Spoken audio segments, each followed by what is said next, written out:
Cam छो public. तो आज हम करने वाले हैं JEE 2024 में पूछा गया सेट्स एंड रिलेशन चैप्टर का एक क्वेश्चन। तो देखते हैं कौन सा क्वेश्चन हमको पूछा गया।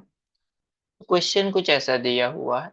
इन a survey of 220 student of higher secondary school it was found that at least 125 and at most 130 students studied mathematics। यहाँ पे जो डेटा है वो एटलीस्ट एंड एटमोस्ट में हमको दिया गया है।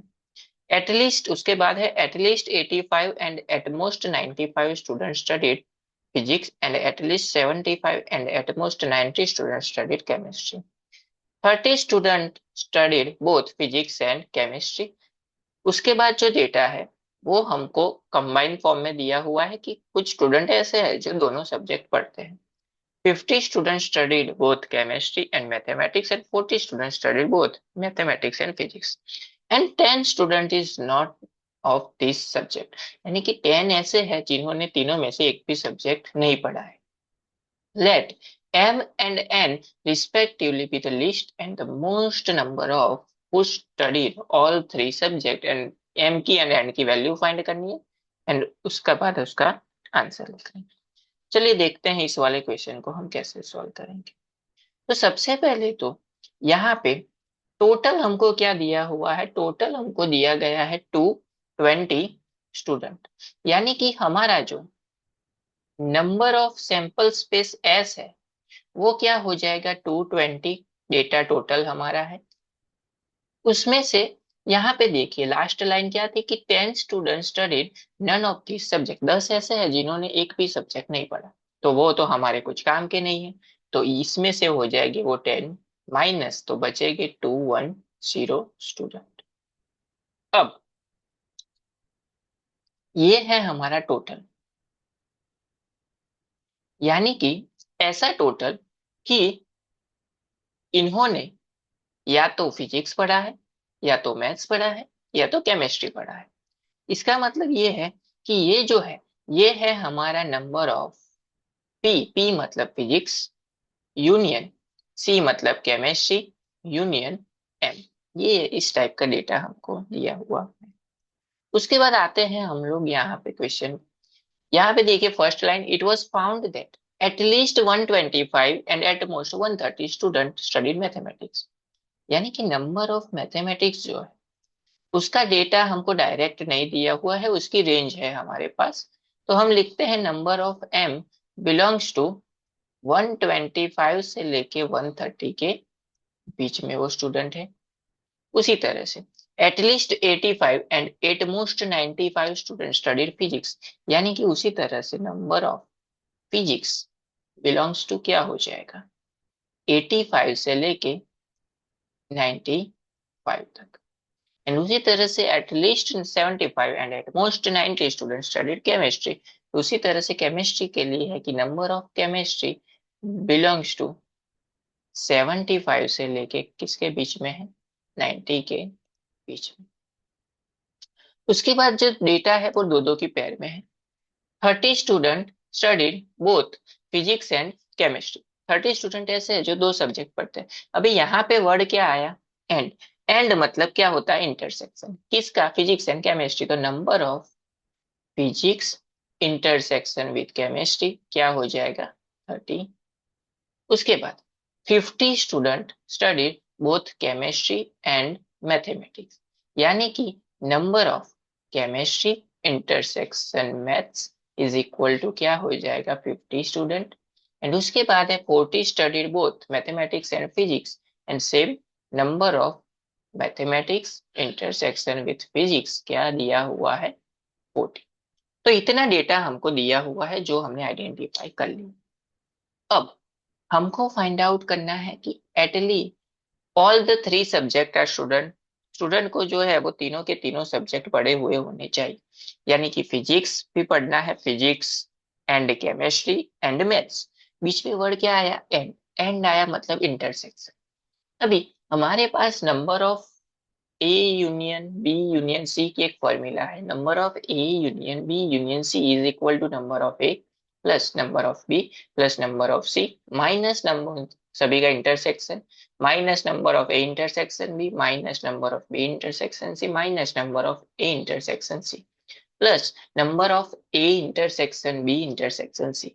अब यहाँ पे जहाँ पे ए बी सी है वहां पे हम क्या ले लेते हैं, physics, chemistry and maths. And हमको यहाँ पे फाइंड आउट करना है number of A intersection B intersection C, यानी कि यहाँ पे भी क्या हो जाएगा, पी सी एम। तो फॉर्मूला कुछ ऐसी बनेगी हमारी,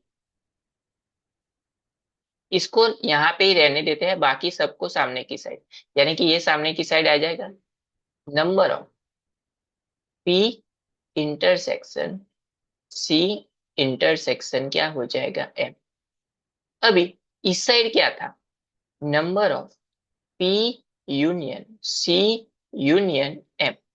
नंबर ऑफ ए सामने की साइड, यानी कि ए की जगह पे लिखना है पी, बी की जगह पे सी एंड सी की जगह पे एम।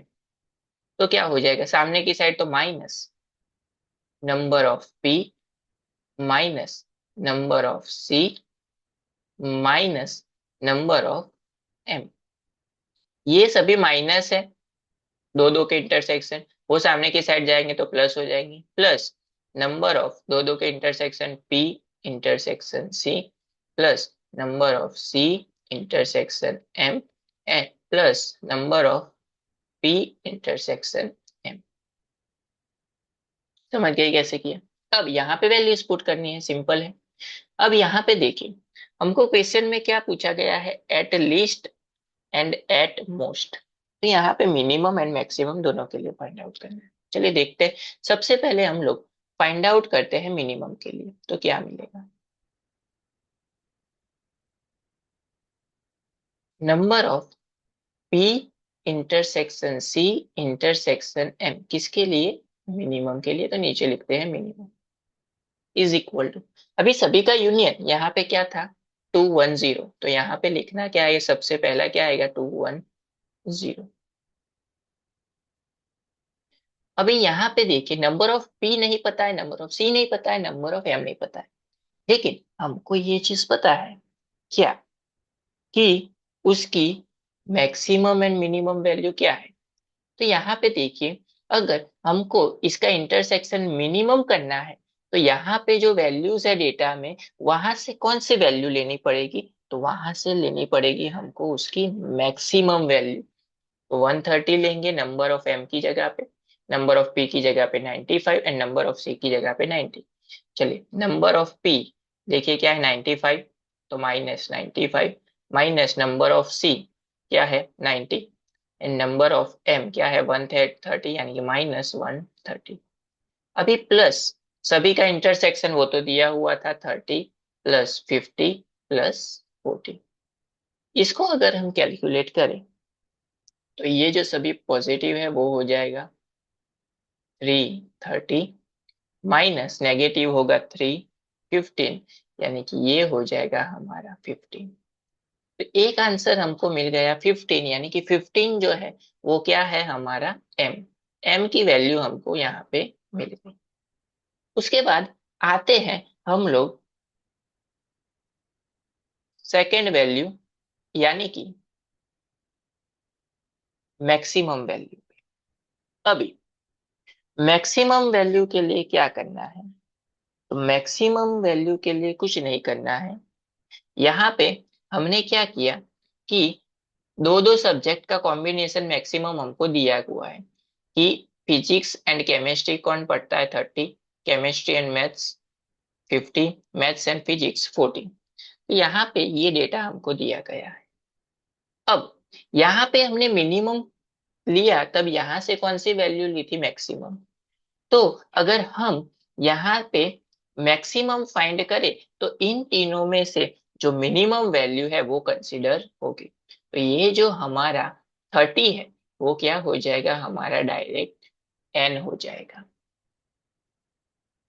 कैसे, तो इसका आप वेन डायग्राम बनाओगे तो आपको समझ में आएगा कि 30 minus x, 50 minus x and 40 minus x, उसमें से अगर हम इतने माइनस करेंगे तो वो क्या होगा, उसका मैक्सिमम नंबर होगा। एम मिल गया, एन मिल गया, दोनों का सम करना था, चलिए कर लेते हैं। तो m प्लस एन, m कितना था 15, प्लस n कितना था 30, तो दोनों का सम हो गया 45। कुछ लोग क्या करेंगे एग्जाम में, जैसे मिनिमम फाइंड किया वैसे यहाँ पे इसकी ये जो रेंज है उसकी मिनिमम वैल्यू रख देंगे, तो वो आंसर आपको 45 मिलता है, मतलब टोटल 60 हो जाएगा, लेकिन वो आंसर गलत है। तो आपको याद रखना है कि इसको दो तरीके से सॉल्व करना है, दो कॉम्बिनेशन में, एक वेन डायग्राम है एंड उसके बाद है ये मेथड।